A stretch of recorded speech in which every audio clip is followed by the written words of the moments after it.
What's up? What's up? What's up, Cosmic Crew, Cosmanian Devils, all the different nicknames you want to call yourselves. I don't really care, guys. Welcome back to another video. Today, guys, I'm going to be doing a very basic video. So if you're an advanced Cronus user, you can still watch it. I'd appreciate that. But this is for those who may be new to the Cronus, guys. So what we're going to go over today, guys, is the basic global mods in 2021 that are on the Call of Duty Pro Pack. I've been getting a lot of basic questions lately, so I wanted to attend to those viewers who may not be more advanced with the Cronus. So this is going to be one of the most basic videos. Now don't worry, we're still going to do the more advanced videos with all your different guns and different metas that change. So don't worry about that, guys. But this is basically going to cover the global mods within the Call of Duty Pro Pack, which are listed right here. And then, of course, we'll get into some other stuff in the future. So congratulations to whoever won the $100 giveaway yesterday, guys. I appreciate you guys dropping your Cash App, showing love. We're going to be doing another giveaway once we hit 1,000 subs. So make sure you guys drop a like, hit the sub button, and then we'll do more giveaways, in the future as we get on and progress and grow the channel. So I appreciate all the love and support. You guys are incredible. Let's keep it moving. Let's keep it rolling. And we'll keep putting out these videos. Now, of course, always when you get into your game pack, guys, you're going to have to match your in-game settings. Default layout for me, all that has to stay the same.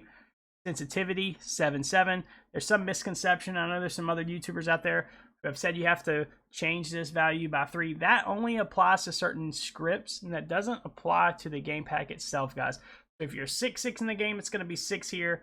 7.7 for me, so it's 7 here. Now, if you're using like I think some of the Crescent scripts, you had to adjust it by 3. So ignore that unless you're using one of the scripts, and that stuff we'll get into in the future. Now, one thing I have found out, guys, if you play on linear or dynamic as far as your curve type, I would leave this standard in the Cronus Zen studio itself. I found that it works best with standard, so kind of leave that the same. I wouldn't really change it. Try it out first on standard, and then if you don't get the results you want, then try playing with it on linear or dynamic to match your setting in-game. I play on standard, so I leave it on standard anyway. All right, moving along from that, dead zone, of course, 0.06 in the game, so I have it at 6 here. The 0.06 in the game is going to be 6 in the actual Pro Pack itself. Now, this is what we're talking about today, guys. The global mods. You have 4 different global mods, and you can use all 4 of them together, or you can use a combination of 1 or 2 or 3, just depending on what you prefer. All right, guys, so the first global mod you're going to come across is the hair trigger mod. This is very vital for those who don't have a global elite controller or a scuff controller, or anyone that doesn't have tactical bumpers or triggers or anything like that. This gives you the 1/10 response time that you would normally get with a normal controller when you hold down the trigger. So it's almost like, you imagine you're using a mouse and all you have to do is click. You're going to get that faster response time. Same thing with this enabled, guys. You barely have to pull down the trigger before you start to engage with your enemy or ADS. Definitely put this on if you don't have a scuff or a global elite controller. Hair triggers can be one of your best friends when you're in a gunfight and you're facing up with somebody to get that split-second advantage. Moving along, guys, the next global mod is called Turbo Melee, right?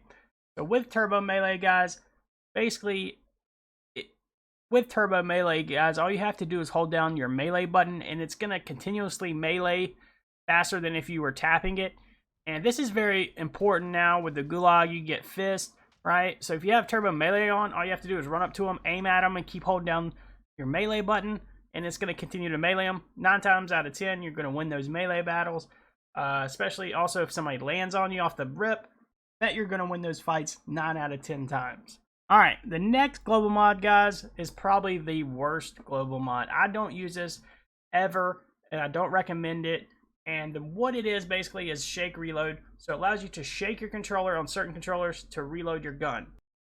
Well, in theory, that's kind of cool. But the only problem with that is if you're moving your controller while you're playing a lot, or if you're getting upset and you're moving your controller, if you kind of get into the game like I do, you're going to be reloading on accident. So you really don't want that.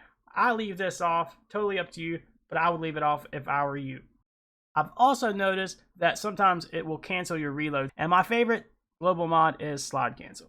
Guys, you have to have this enabled if you want to compete in any type of Call of Duty game today for movement. sliding around the map, getting away from people, getting out of sticky situations. I've done like a simple video on this before. I can't stress enough, guys, if you're not using slide cancel, make sure you're using it. It's my favorite, and it makes it so much more easier. All you have to do is hold forward to move and just tap your slide button. Now make sure you have contextual tap to slide enabled in the game itself for this to work. And you're also going to have auto sprint or tactical sprint turned on as well. Once these options are enabled, all you have to do is hold forward and tap your slide button, and it'll continuously slide cancel around the map. Now guys, so the 3 best mods, obviously. Now guys, so if you want to use a combination of these mods, go down here, find the abbreviation you want. Like for me in itself, what I'll do is I'll use hair triggers, turbo melee, and slide cancel together, so I'll have that enabled. Now if you don't really want to use the turbo melee or hair triggers, guys, just use the slide cancel in itself. So I kind of go between those 2 options. Everybody's going to be a little bit different. Everybody's going to have a little bit different preferences. But in this case, guys, hair trigger, turbo melee, slide cancel, those are the best. Or just do slide cancel. Now, of course, guys, with all settings with the Pro Pack, guys, you do have to have your in-game vibration enabled. You have to go into Warzone, guys. You're going to have your controller vibration turned on. But you're also, like I said, you're also going to have to go and have your auto tac sprint on for the slide cancel to work. But none of these mods are not going to work unless you have your controller vibration turned on in the game itself. Now, of course, once you go back into Zen Studio, you are able to block it. And you block it right down here at the bottom where it says block in-game rumble. Make sure you do this, guys. Nothing's going to work, even the anti-recoil or anything like that. It will not work unless you have this enabled right here. Alright guys, so this video pretty much covers all what we wanted to cover with the global mods. I'm going to get into some more basic videos probably this week, guys. I'll show you how to install this Pro Pack if you're not familiar already. I've already done a video on it. It's very, very simple. And then also how to install some of these scripts and how to navigate the menus on that and change some of those settings. It could be overwhelming at first, guys. I know it is. But do not be discouraged. I'm here to help you guys. I also want to thank you guys for hitting 600 subs. Apologize for not uploading as much last week. Like I said, it's been very busy. I've been looking for a house. I also got a new monitor, which kind of messed up my OBS. If you can find a 1440p monitor, I definitely recommend it if the refresh rate is good. Mine's 170, which I was already playing on 144. So I tried a 240 hertz monitor with 1080p, and I just really wasn't impressed with the difference. So I had to bump it up to 1440p, and now the clarity of the game and the details and textures are so much better. And this is just for PC, guys. And we'll also be doing videos on those that use Xbox and PS4, basically showing you, make sure, there's certain things you have to do to make sure it's enabled for that. But that's all for now, guys. Thanks for stopping by. Drop a like, hit a sub button. Like I said, thanks for hitting 600 subs. Another giveaway at 1,000. Enjoy the rest of your day. Appreciate your time. Peace.